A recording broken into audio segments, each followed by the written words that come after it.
Hello, and welcome to UK Crime Book Club. This evening, I'm delighted to be joined by author Sarah Ward. And this evening, we're going to be talking about her book, which I've got the proof of, so you can see the spooky cover. They're here to unwind. She's here to kill. The Birthday Girl. Thank you for joining us, Sarah. I'll just do you a little bit of an intro. So Sarah is a critically acclaimed thriller writer and also Gothic thriller writer. Her book, A Patient Fury, was an Observer Book of the Month, and The Quickening, which I loved, which I didn't realise until I read the blurb that you were Rhiannon Ward as well. Yeah. So, a Radio Times Book of the Year. Sarah's on the board of the Crime Writers Association festivals, and she's also an RLF Fellow at Sheffield University. So it's quite an impressive little CV there going on. Oh, thank you. Where are you, Karen, based? Where are you based? I'm in Devon. Oh, brilliant. Long way away then from me. Yeah, near Exeter. So yeah, I'm the south contingent of the group because everybody else, Kaz and Sam, are both up north. That's and right. I'm down south. So brilliant.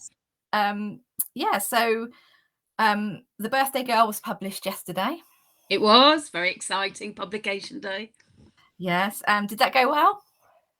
Yeah, it did. I was on Radio Derby in the morning, so I had to get up really, really early. And what's really nice about publication day is you get lots of emails and tweets and Facebook.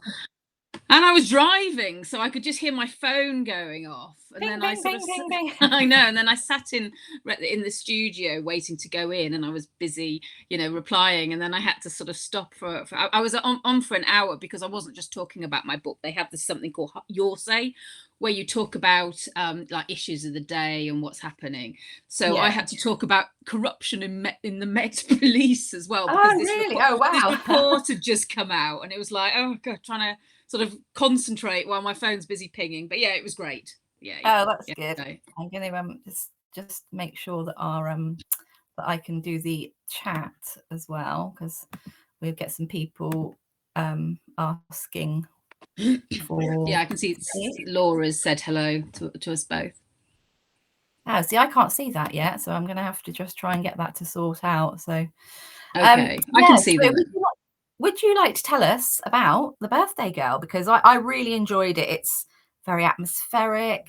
It's set on an island. I love a locked room or locked island mystery. It had plenty of murders. Plenty of murders. I don't want to give too much away. So do you like to tell us about it? Yeah, so The Birthday Girl, it's my first in a new series. So my previous series was set in Derbyshire, the Peak District where I live. And what I really wanted to do was set a series set in Wales. So I spent my childhood in South Wales. And on a school trip, we went to an island called Caldy Island. And it's really, really atmospheric. And there's a monastery on there. And it's still a working monastery. There's loads of monks and so on. And I was absolutely terrified of them at the time because I was 5 and I thought, they'd be like, oh, wow. I don't know. They just terrified me.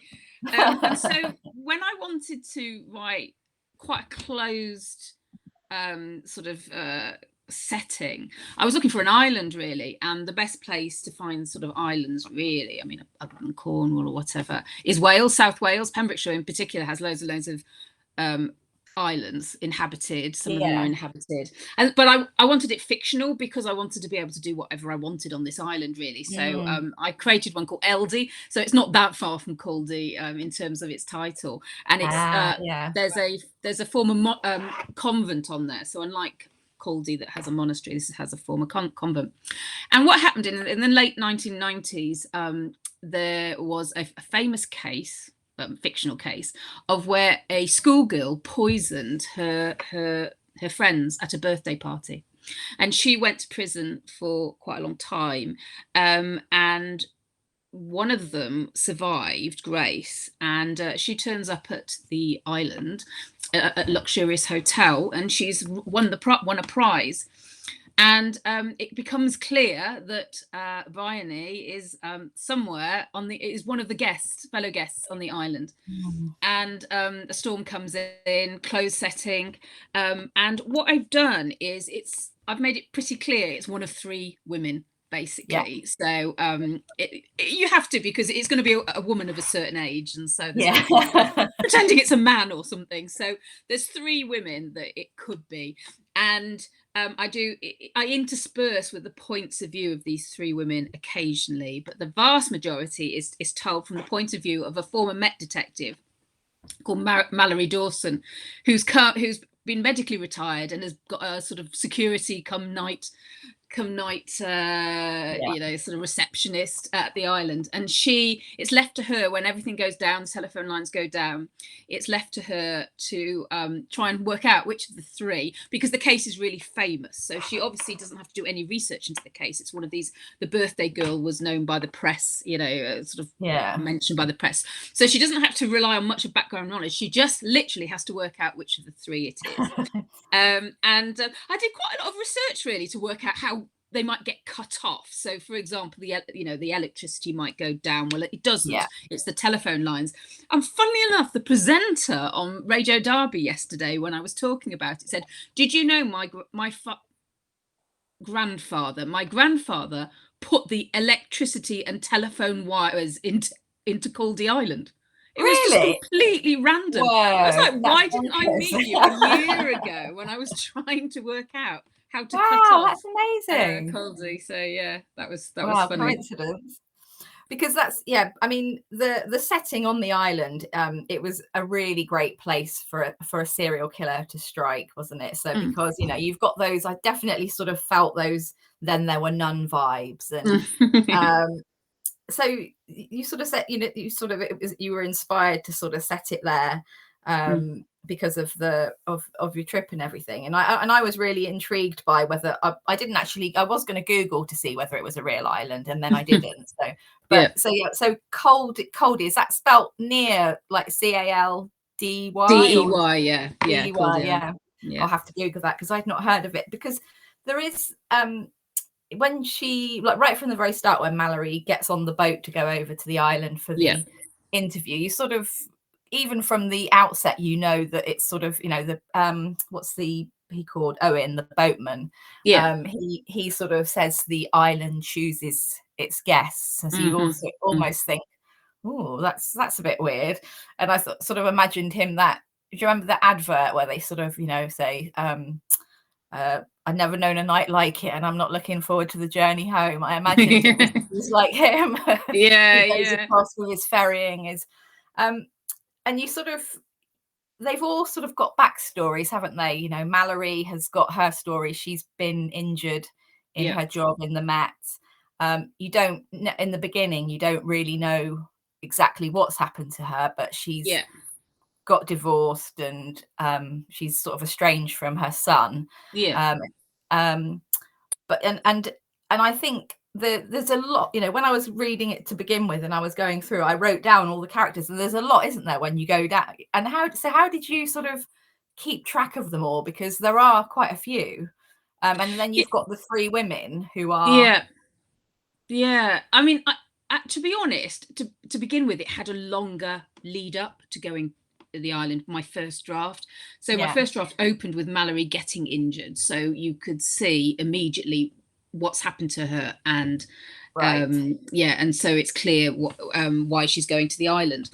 And during the editing process, it was clear that we really needed to keep, you know, the idea of something closed and claustrophobic. We really needed to keep everything on the island, so much so that there was a scene where she went to meet her son. Now, I won't say too much about the son because he does play a part later on, but, you know, she went to meet her son and she had to get off the island because she goes to like Swansea, which is like the nearest big city, and meets him.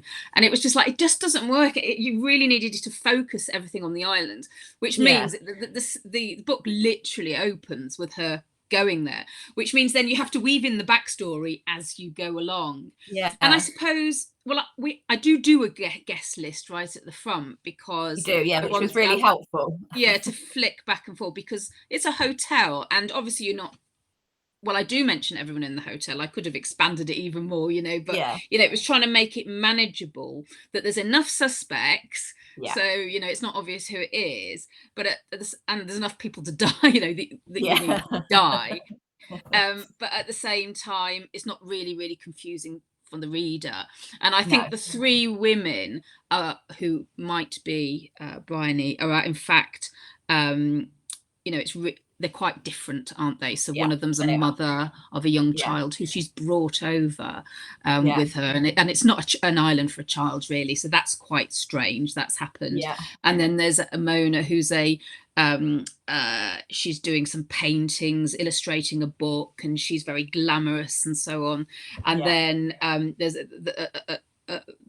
the wife of someone who's sort of like a sort of wife of a quite a well-known barrister from a very famous family, and she's sort of like almost like a trophy wife. So I think the three women are very, very different, which helps sort of distinguish them really. It was, and I think I went through them all of who I thought it was, and then I was really beginning to, when I got towards the end of the book, I was really clutching at straws, and I was thinking, well, maybe it's not any of them. maybe you're going to throw a real curveball in here, and but yes, I think it was. I liked. I mean, the killer herself is interesting, isn't it? Because she was a child when she carried out the poisonings, and I wondered sort of what inspired you to sort of was it something that you sort of were interested in, sort of children who do, because I mean children do kill, is that, and she she poisoned, so she was it wasn't sort of a crime of passion or anything, it was sort of quite premeditated, and this next step is also she's not done. There were two things really. I'd always wanted to write about a poisoner. I'd never, sort of written about poisons or anything. So in the back of my mind, I always wanted to have a killer who poisoned people. So there was firstly that, and then I read a book about I read books about lots of poisoners actually, and what became pretty clear was if you're obsessed by poisons, it is literally an obsession you cannot stop. Cannot stop it. It was really, really interesting. I mean there's a lot of, especially in the poisoners are considered to be poisoning is considered to be a female crime. I was going to say that, it was, especially it's from the Victorian times where women who were successfully caught, usually by advancements in forensics and in science, which allowed you to detect the poisons, which 100 years earlier you wouldn't have been able to. Often women were getting caught for crimes that otherwise they would have got away with. And the thing about poisoning, it's really interesting as a sort of way of killing people, is that the killer can be a long way away by the time the person dies, because you put something in their tea or in their whatever, their drink or whatever, and then you can be an hour away, and then that really makes it quite hard to catch poisoners. But obviously I've got around that by doing it on an island. They can't go very far, but it opens up all these sort of interesting possibilities. And I read about a poisoner in the 1960s, and the name eludes me now at the moment. I knew it sort of straight away a year ago. I know, it's always the same when you're on here. But he poisoned his family basically in the 1960s, and he went to prison for it, and he went to Broadmoor. And then when he came out, he was deemed to have been rehabilitated, and then he poisoned his employer. He literally could not stop poisoning people. And what he used was natural ingredients. And that's the thing in my book, is she brings them with her. She brings poison with her, the killer, but she can also use things like, and I was reading a lot about poison. So for example, yew trees are really, really poisonous. And there were examples of people where they've had a yew hedge and they cut it down, and then they put all the clippings in the car, and then they're driving along and they pass out because all the fumes from the yew leaves are just poisoning them. And it's just got, as a crime writer, it's just got so many possibilities. And I haven't ruled out using poisoning again, because it's just such a fascinating. That's probably why Dame Agatha used it so much. She does, doesn't she? She does, and I think she was her poisoning sort of interest came from being a nurse, didn't it? She was a chemist, wasn't she? Chemist.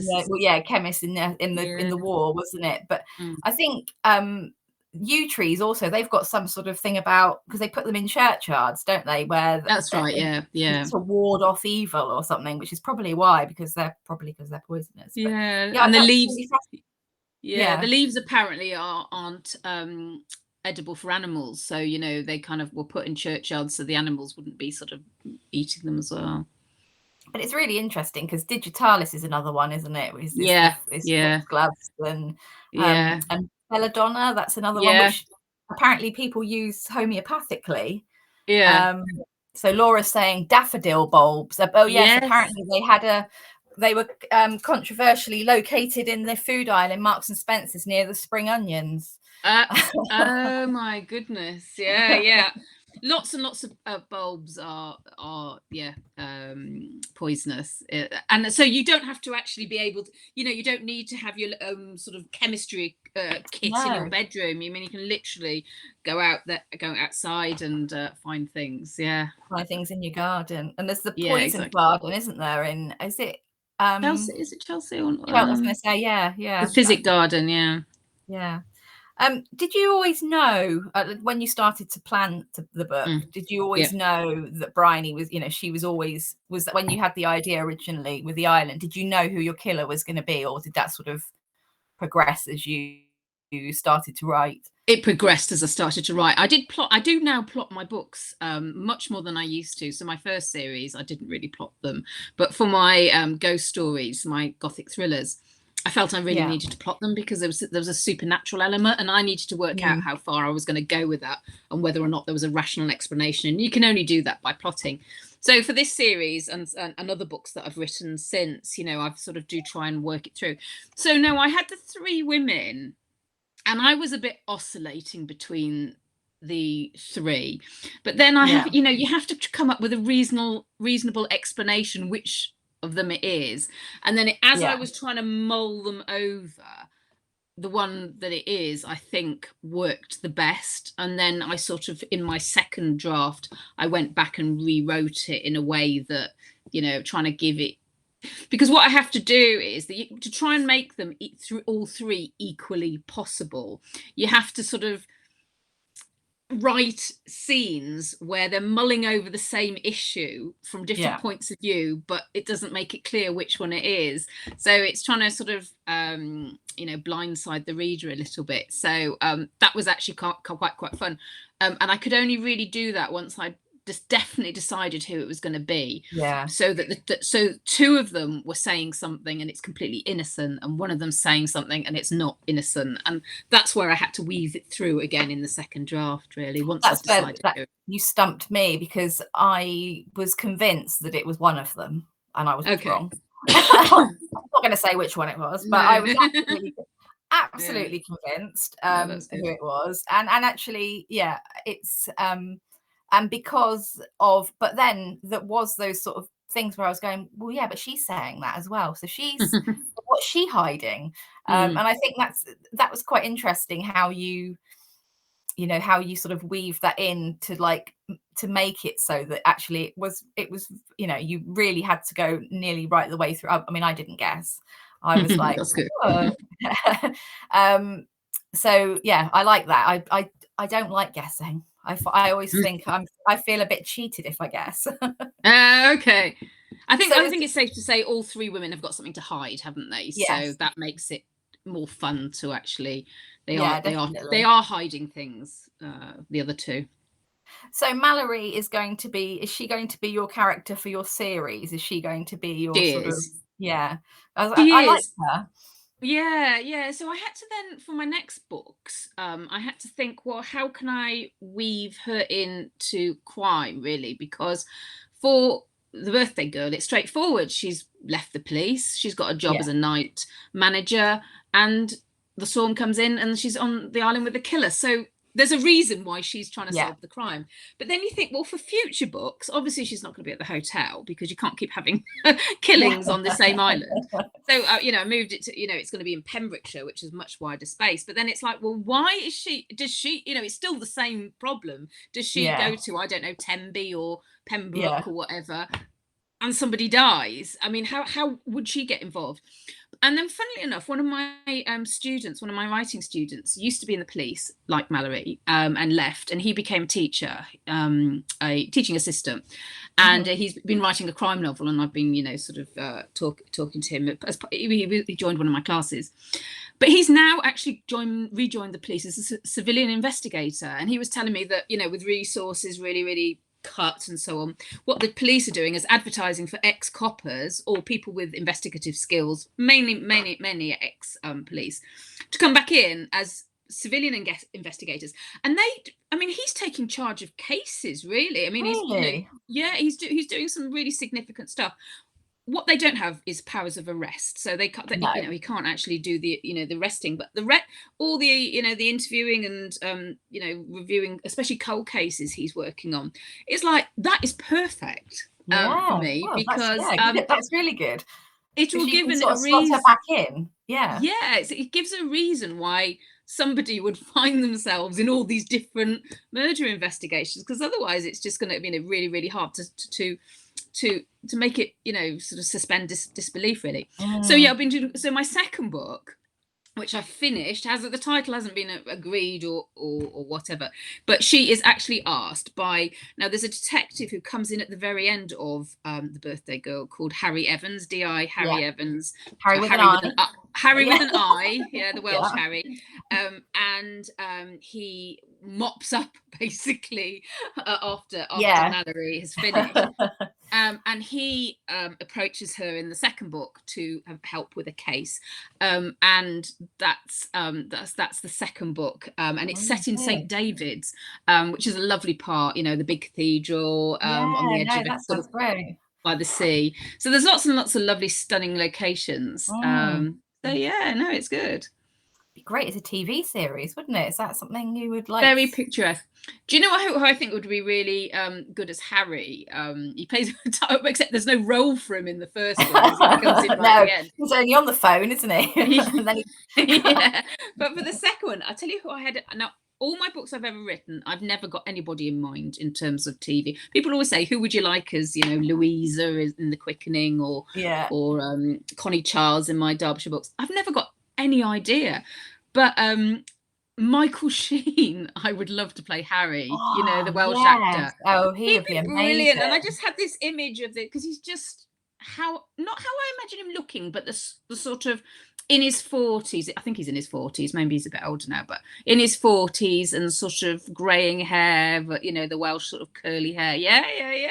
We'd have to have him in his natural state, which I call it, like his lockdown state. Did you see the thing he did with David Tennant when he so I think he would be good. I imagined Mallory to be blonde. I don't know why. In my head she was sort of quite sort of blonde and sort of but then I was thinking, well, maybe she's gonna have to be quite tough to do what she did. And she is quite tough, isn't she? So but no, I'm pleased that she's coming back, because I thought she was, I didn't know when I first started, and you sort of find out that she, you don't know exactly why she's, like as you said, you don't exactly know why she's there.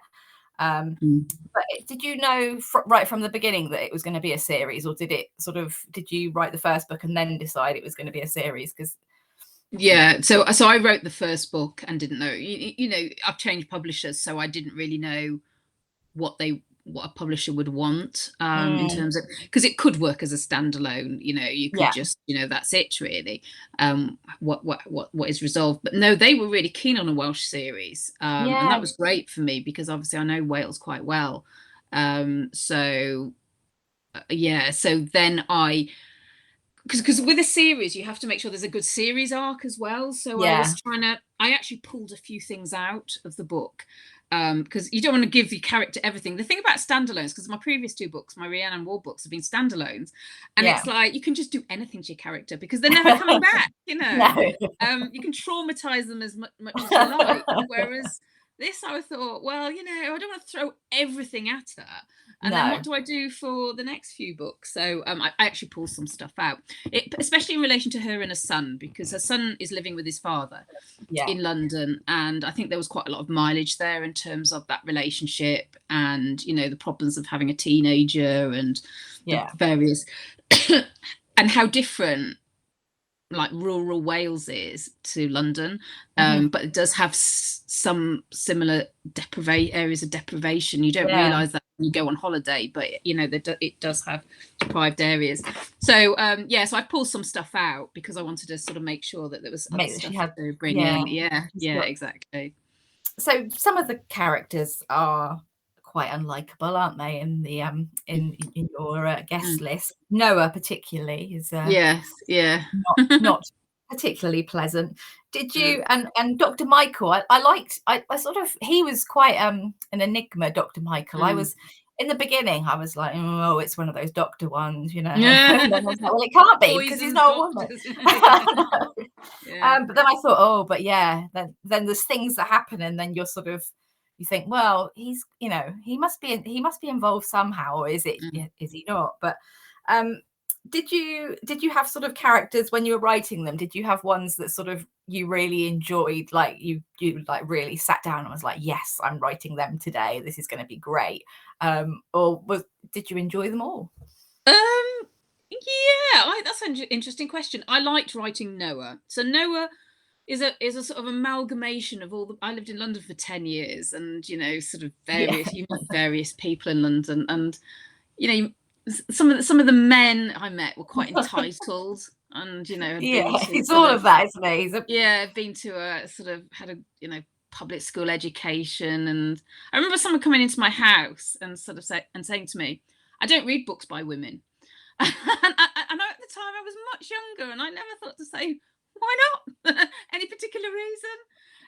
And I just so he was an amalgamation of people like that. So I had great fun. All you're venting out, you just like literally just start it, get it out. Actually, interestingly, isn't it, that actually quite a lot of men are like that, because that's why a lot of women end up having initials, isn't it, at the front of their books, rather than because you get people like that saying, I don't read books by women. I mean, it looked me in the eye and just said it. And this was way before I started writing, but I had obviously a lot of female writers' books on my bookshelf. So I had great fun writing him because he's the son of a famous family, and I was thinking, because there's sort of this idea that you sort of. And also the hotel is quite high end, it's a real sort of luxurious hotel, so sort of boutique, isn't it? I wanted to make sure that it reflected a sort of good range of people, really, and the people who were there who don't naturally fit in this high end hotel are actually causing, sort of it's confusing the receptionist when they first arrive. It's like, what is going on? So even before the action starts, it's actually getting, it's clear something's gone wrong, really. I enjoyed Noah. I actually enjoyed writing Mallory, actually creating a new series character, because there's quite, you can layer quite a lot onto your new protagonist, and I did enjoy her. I like Mallory as a sort of character, really, so there's plenty I can do with her. I liked her. I think she I mean, obviously she's central to the whole thing, but I think out of I liked Elsa as well. Elsa I doesn't play a role in the second book, but I could bring her back at some point, because she is great. She's a teenager, isn't she, who is working and has the sort of teenage preoccupations, really. And I think Mallory sort of, there's that sort of thing with her, the teenager sort of thing as well, isn't it? She's young and but I quite like that. But I think the book, as I said, when you come onto the island in the beginning, that it's it's sort of obvious when you pick up the book that that what's going to happen. On the blurb, it tells you that something's going to happen, so it's going to happen. But as a death happens quite quickly, well, that's as much as I'll say. Mallory is almost forced back into her sort of into investigating what has happened. Because the police can't get to her. That sort of tension as you wrote it, was it difficult to write, or was it quite an organic sort of thing when you it sort of came along as you were writing? Did you sort of feel that sort of tension as you were writing sort of coming out? Because it does build, doesn't it? It does. I suppose when I was writing it, I was thinking I've got to create. Yeah, I think most writers do this. Most crime writers do it anyway. You've got to put your protagonist through the ringer, and so it's like, what steps can I make on this island? So, given the setting, to make it, because most people have a support network. Even if you're an employee, you have a, you know, as Mallory is, you have a support. You have a manager who, you know, the owner of the hotel. You have colleagues and so on. And what you're trying to do with your protagonist in a crime novel is take all that support network away, and it's so they're like on their own, really. So, you know, I get the manager off the island, so she doesn't have a boss anymore. So now she has to make all the decisions, and her primary responsibility is to keep everyone safe. I mean, you know, I that's what I tried to sort of focus on. That yes, she's trying to find the killer, but she's not like not Sherlock Holmes, but you know, somebody who thinks, right, there's somebody's died, and now I'm going to find out who did it. What she's trying to do is just keep everybody safe. Stop anybody else dying. But she comes to realize the only way to keep everybody safe is to find the killer. You know, lock them away or whatever, and you know, and that's the way to keep other people safe, because you cannot work it out because it's poison. You know, she can't follow people around.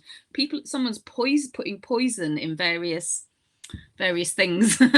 Well, and they quite early on they have this the coffee. You know, there's a thing about the coffee, isn't there? And they all have headaches, and and that's again. I really liked the sort of.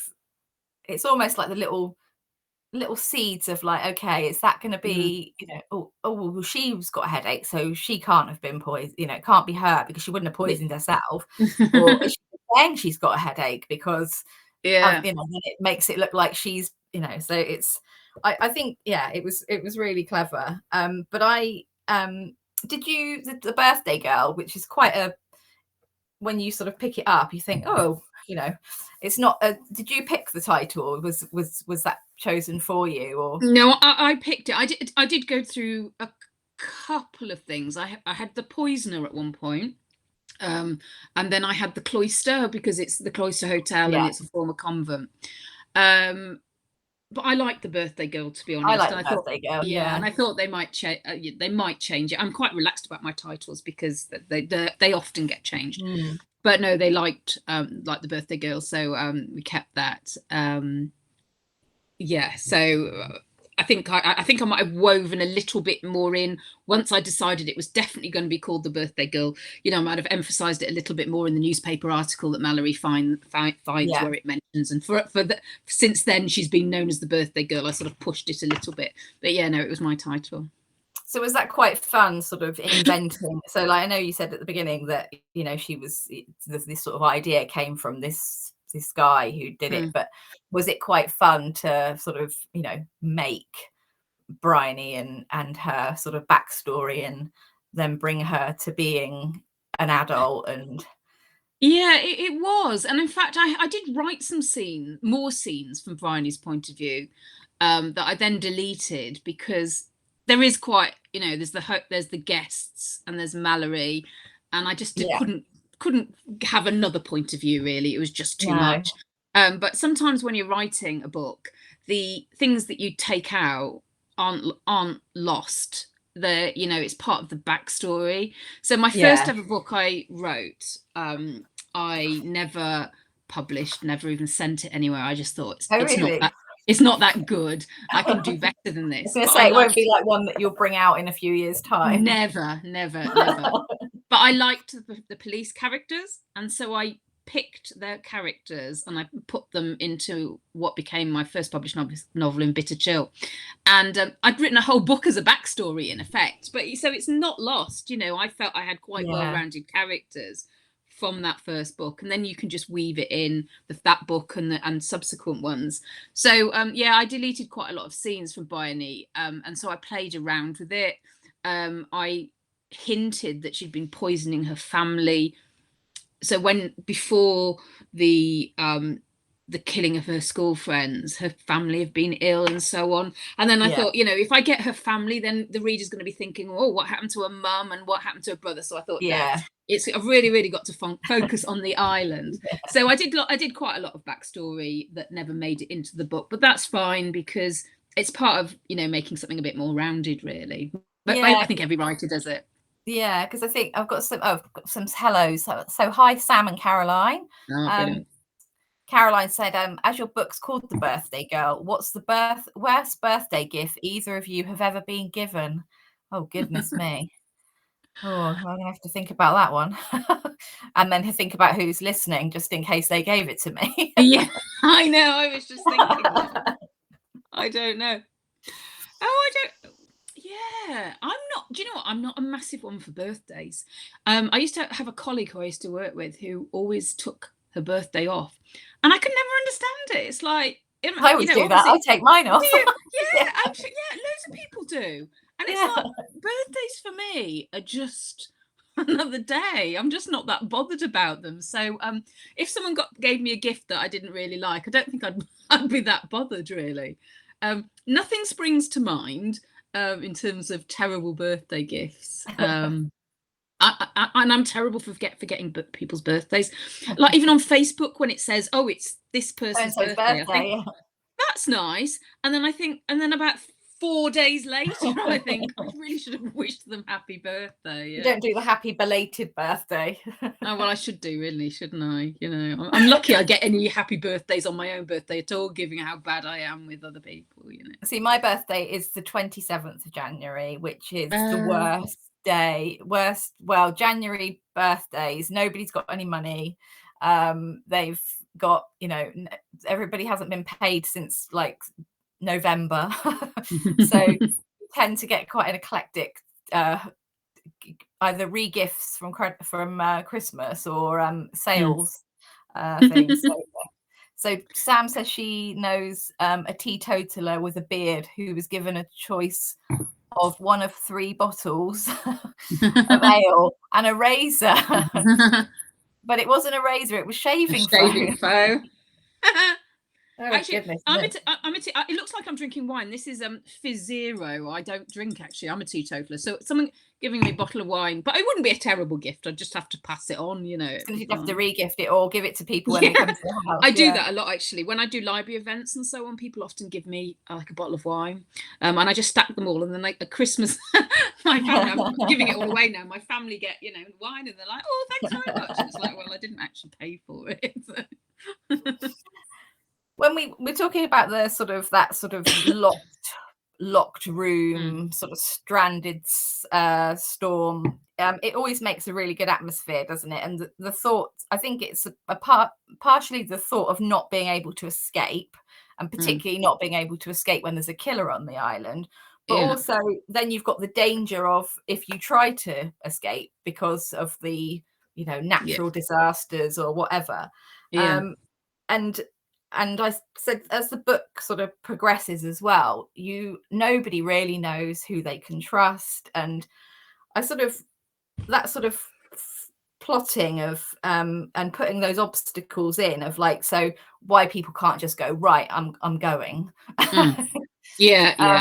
Was that quite a challenge? Because obviously as well, particularly now with, I mean, obviously an island is more complicated, but you know, and there's like phones and, you know, the internet and everything like that, so that makes it more complicated, doesn't it? Like back in the day you wouldn't have had any of that. So if the electric and the phone went off, that was it. But so you've got other, so does that make it harder?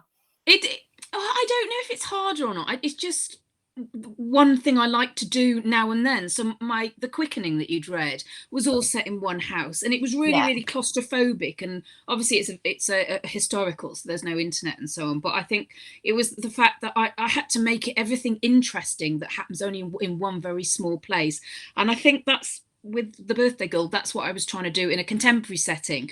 And of course, you know, the thing is with someone as famous as Bryony was, that if there's phones, all she has to do, Mallory, is say, well, what's her name now? It would take a while. Eventually, it'd probably get as far as the Home Secretary, but they would eventually find out the name. Whereas, of course, I don't want that. So, No. you play around with it, but I don't do it all the time because the next book has much wider setting. It is it is Pembrokeshire, it is in St David's, which is not a big place, but nevertheless, there's people dotted around. I don't when I do a closed room sort of closed setting, I usually find for the next book I don't want to do it. No. And yet for the third book in this series, which I'm now thinking about it, I'm thinking about doing it in a school, because there's various sort of quite high-end schools about, and I just wanted, I'm back in a closed setting. So and then there are various challenges about taking communications out and so on for it. So I do like doing it, but I don't do it all the time. I like to mix it, really. No, I think it's I do like I do like a sort of closed setting room, wherever it might be, whether it's in the Alps or in a, I think it just is that sort of the feeling, isn't it? That claustrophobic sort of atmosphere of being stranded somewhere with a potential serial killer is, nobody wants to be on that island, do they? And these people find themselves in that sort of space, and one person has obviously made that choice to be there, and in this case cleverly has sort of can't give. It's a very difficult book to talk about without giving too much away. It's really, really good, and you need to read it. Was there any point of it, was there any sort of sticky points that you got and thought, well, you've sort of backed yourself into a corner of like, I just can't see a way that would happen, or how I would get her out of that, or them out of that, or how this would work?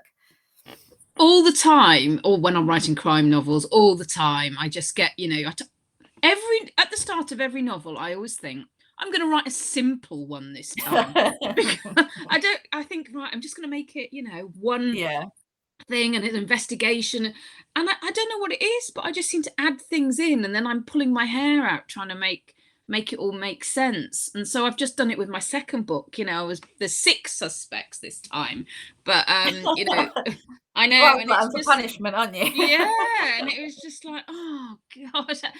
So all the time, although at the end, and I sometimes find it takes a few drafts to iron out all the wrinkles that just don't make sense.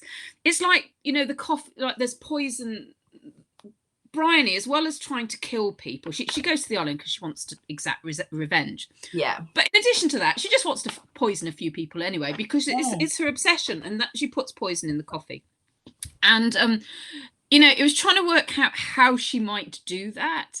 And at one point I had the grains I kept in the kitchen. I had her putting in that, and then it was really, really complicated how she gets in the kitchen, puts in the grains. And then it was just like, I know a lot easier way. If you think of hotels, what they might sometimes have bubbling away. And it's just like, that's so much easier. Why have I spent ages trying to, get her in the grave? And so sometimes you have, and that was about, in fact, that was after my edits came back. It was the structural edits. They didn't, my editor was perfectly happy with this. But I think it was just, as I was doing the edits, I was thinking, why am I making this more complicated? So all the time. And when I start this next book, because the thing is with crime writing, you start your crime novel with all these high expectations, and you layer it on thick and fast, push it on thick and fast, because it's the beginning and you don't have to resolve everything. And then about midway, things have got to start to come together, and then that's where you've made a big mistake. With some things, it's just like I cannot resolve some things. So there's a lot of work goes to finishing a crime novel, really. Because there's I can't talk about it in detail, but there's a really clever poisoning towards the end of the book, right, which I didn't see coming. And actually the person who is poisoned doesn't see it either, but the doctor sees it. So you might remember what I'm talking about. And I thought that was really clever. I'd not seen that anywhere, but I haven't seen that before. And I was good. Oh, that's clever. So you're going to have to, anybody who's watching is going to have to read it now to find out what this clever poisoning is. But Yeah, she's very ingenious. Is Bryony, isn't she? She's not going to she doesn't give up quickly. She's persistent, and as she said, it is an obsession. I think, you know, if it's an obsession, you will find a way. Whatever, it's like people who have who have addictions in other sort of things, they will find a way of doing it, whatever it takes. Yeah. And what's really interesting is that I think when your book's published or coming up to publication, it gets described as something that isn't always how you wrote it, if that makes sense. Because, for example, and this is quite early on, I think it's when my publisher was starting to do the pre-publicity, it was like, it's a serial killer, and I never ever, while I was writing it, thought of Bryony as a serial killer. I didn't think I was writing a serial killer book, because I've got a view of what serial killer books, novels are like, and that's not The Birthday Girl. I had her down as an obsessive poisoner, and of course she's a serial killer. She's killed all her friends, and then she's doing it again on an island. I mean, she's a proper serial killer. But it never crossed my mind. I don't know what it was. I don't think it did. I don't think it did me, because I think it was only when I read it, because on the blurb at the back of the book it says, one of them is a serial killer. Yeah, exactly. And it was like, when I've got it on the back of mine. I was like, oh, okay, fair enough. Yeah, you're right. Yeah, it's like state the obvious. Yeah, but have you got the finished copy there? Is the cover the same? Because I think so it looks more like a sort of traditional cover with the quote and so on. Because the proofs were just sort of but the house, that sort of spooky, the sort of spooky scene, I think was sort of like, that made me want to pick it up. And I think it was it's a really excellent read. So what's Laura saying? She's sold, which is good, and she says it sounds more like a spree killer. It could be. Could be. I mean, obviously, that's the end of Bryony, but she is a fascinating character. I think she's obviously she won't be popping up again, or maybe in 50 years she'll pop up. So you mentioned about your writing, and you write Gothic and crime fiction. Do you have a preference? Is there anyone that you prefer? Or, I mean, you've obviously written more crime fiction than you have the other, but is sort of Gothic fiction, is that your sort of relaxation, and your crime is your bread and butter, or is it I think I see myself as a crime writer, because that's what I read. I've always read since I was a child, and all the way through. So I see myself as a crime writer, definitely. I'd always wanted to write a ghost story, and The Quickening started off, I know it was marketed as a Gothic thriller, and I guess there are Gothic elements and in the shadowing as well. But what I really wanted to do was write a ghost story, because as well as reading crime fiction, I've always read ghost stories. The thing is, I've got lots and lots of ideas for crime stories. So, I can think of what I want to write for the, good few books, really, in terms of crime fiction. And I've written another series that I can't say much about at the moment, but I've got lots of ideas for that. I just have ideas for crime fiction. With the supernatural and ghost stories, I don't find it comes as easy. I think it's really hard to come up with anything original in terms of supernatural fiction. It's all been done. I know crime fiction, it's probably all been done, but I think there are lots of modern day preoccupations you can put in crime fiction, like, for example, with everything that's been happening in the police and the corruption and institutional racism, sexism, and so on, you can, even if it seems like a crime plot's been done before, you can make it contemporary and put its own thing. So there's lots and lots of things you can do with crime fiction. With supernatural, I don't find it as easy to come up with something completely original. So I actually went back to crime for The Birthday Girl, because first of all, I really, really wanted to, but also I didn't have an idea for a supernatural, and to be totally honest, I still don't. If somebody said, you've got to think of a supernatural idea now, I'm sure I'd be able to come up with something, but you need a lot more than that to write a book. You actually need, a bit of sort of excitement and a bit of obsession, really, because when I wrote The Quickening, I was quite obsessed with researching spiritualism and fake mediums and so on. And then Yeah. with the Shadowing, which was my next book, it was all, you know, about sort of the workhouse and how the workhouses were split into men and women. That's fairly well known, but what a lot of people don't know is that they were split into the deserving poor and the undeserving poor, male and female. Well, you can imagine what the undeserving poor females have been up to, and I just found it, you know, really, really fascinating. But Yeah. I don't have another idea like that, so I think No. never say never, because I really enjoy writing the supernatural. Mm. But I think not everybody reads ghost stories, or certainly that's what I found. So virtually everybody will read a crime novel. There's very few Yeah. people that say, I'm never going to read a crime novel. It's quite easy to sort of give that to your readers, whereas people would say to me, I don't like ghost stories, and they wouldn't read my books, and I thought that was a shame, really. So you've got to bear that in mind as well, really, with ghost stories. I like both. I read, I mean, probably I read most things, but I would say that crime and gothic-y sort of ghost stories are probably two of my favourites. And then I like a bit of romance and fluff every now and again as well. Yeah, I'm not very good at romance. I do. You know, I used to read my mother's Mills and Boon when I was a teenager. She used to get them from the library, and I'd read them. So I've read a lot of. She used to like the Doctor and Nurse ones. Doctor and Nurses ones. My granny medical ones Doctors and Nurses. Yeah, medical romance. And so I've read loads as a teenager, so I know the sort of conventions. I just never really thought about doing it. But I think the romance writers are really thriving, and the books sound really, really interesting. So you know, it'd be lovely to do. What I'd really like to write if for my next book is not for my next book. No, I definitely want to do it for my next one. Eventually, I would quite like to write a non-fiction book. That's sort of my. Oh, really? Yeah, but about maybe a true crime book, but.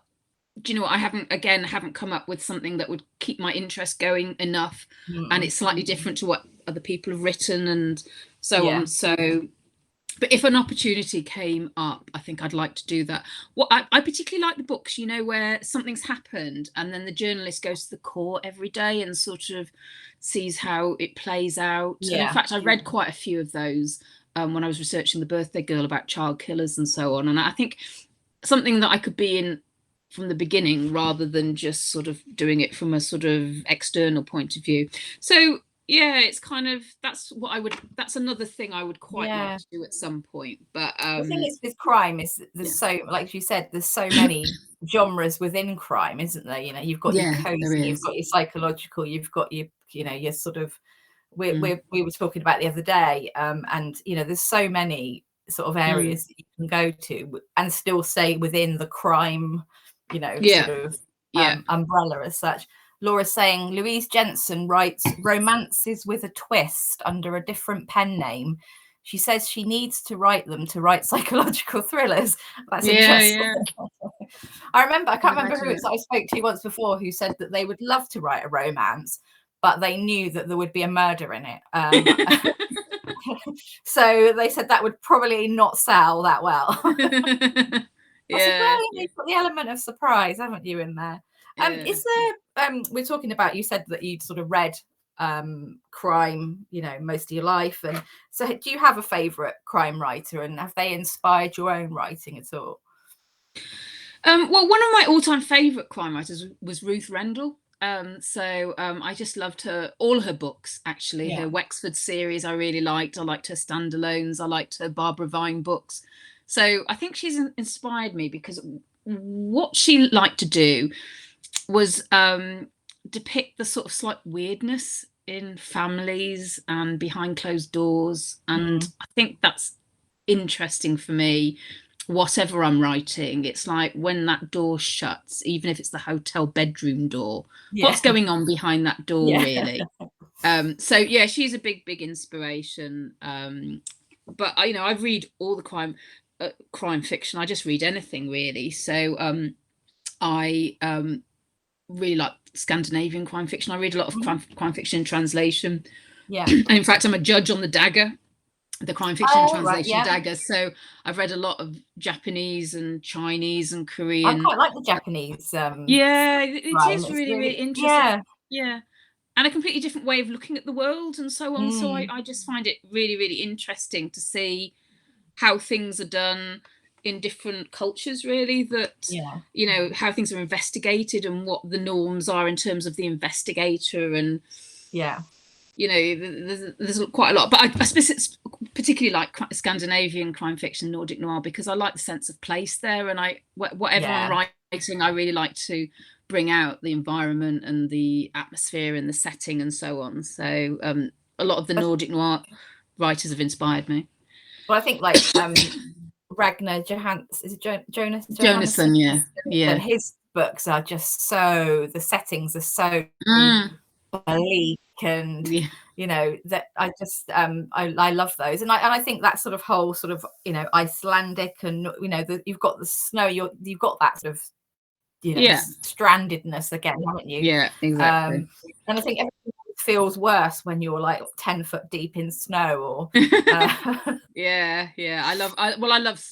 I love snow. Having said that, I was stuck in my house about 3 weeks ago, so I don't love it that much. But yeah, no, it definitely adds something to a crime novel. Yeah, definitely. Have you read anything particular that you would? Oh, some Laura's saying Tove Alestal. Can I get my words out? Alestal. Oh right, I've not read her. Is it her or him? I'm not sure. Yeah. Tove is, yeah. I think Tove is female. Female. I think it's female. Yeah, I think it is too. We had the Moomins writer. Yeah, that's right. Tove. Yeah. Yeah. So have you read anything recently that you would recommend?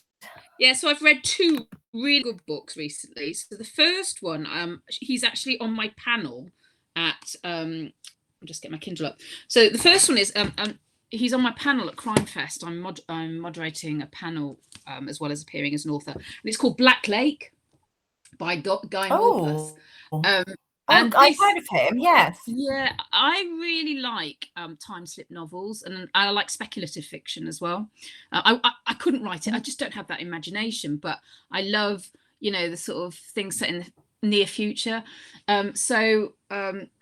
Black Lake is set partly in the 1800s and partly in 2045. And it's about somebody who's investigating a murder. And the people, and actually they're on an island where the storm comes in. But what happens is that I know. Every time the female investigator nearly finds the killer, they reverse time by 6 hours. And so she has to investigate again, and then she gets to a different killer, and then they reverse it by 6 hours. It sounds like it'll do your head in, but it's been written in a really, really clear way. And then it happens 3 times, that moving, and then she comes up with a plan to stop it happening again, and it's really, really good. And then the other book I really recommend is by a writer who I love, and he's called F.G. Cottam. He's Francis Cottam. Oh, right, yeah. And he's a really good writer. I love all his stories, and they've always got a supernatural element to them, and he does it really, really well, and it's never a cliche. He's an example of how to do it really well. And this one is his new one out. It's called The Fourth Haunting, and I absolutely loved it. It's set in the present day, and it's a is he a journalist? Anyway, it's a father basically trying to find out what's going on with his daughter. There's something happening with her, and it's a sort of father-daughter relationship. Really, really good. So I'd recommend that one as well. Oh, that sounds brilliant. So Sam saying Tove's a female Swedish writer and a journalist, and Laura's saying she's got her second book and she loved the first one. So yeah, that's a new. But that guy, the Black Lake sounds. It reminds, when you first said about it, it reminded me of the Stuart Turton. Yes, it does. 7 Lives of. Because that completely. Yeah, my head was just, because that's like, you don't know. It's a bit like that, yeah. Is it? Oh, yeah. I love that. I thought that was me so too. clever. Oh, me too. Have to look into, and I think I remember those books from my library days, that he's written other things. So interesting. Yeah. Yeah, no, they're great. Oh, and Samantha, yes, it is Marks and Spencer's Fizz Zero as well. So she was asking she asked in the I missed that one. Sorry, what I was Sam. drinking, what non-alcoholic one. Yeah, it's the nicest one. Some of the non-alcoholic drinks are disgusting, but this one is very nice. So yeah, recommend that. Oh, thank you so much for joining us, Sarah. It's been so good to talk to you. And The Birthday Girl, which is brilliant, it's a fab read. See it that way on mine. Is out now. It was out yesterday, and it is a really good. If you like like me, you like a locked room, you like some mystery going on, and a serial killer, although we don't think she's a serial killer. No, she is. Then it's got everything for you. So thank you. Brilliant. Thanks for joining us. And look out for our chats that will be coming up soon. I forgot to look and see who was next, but I'm sure Sam and Kaz have already put it up on the page. So thank you for joining us, Sarah. Good luck with the book. Thank you, Karen. Look forward to chatting to you when book 2's out. Thank you. Thanks, Karen. Thanks very much. Thank you. Thanks. Bye. Bye.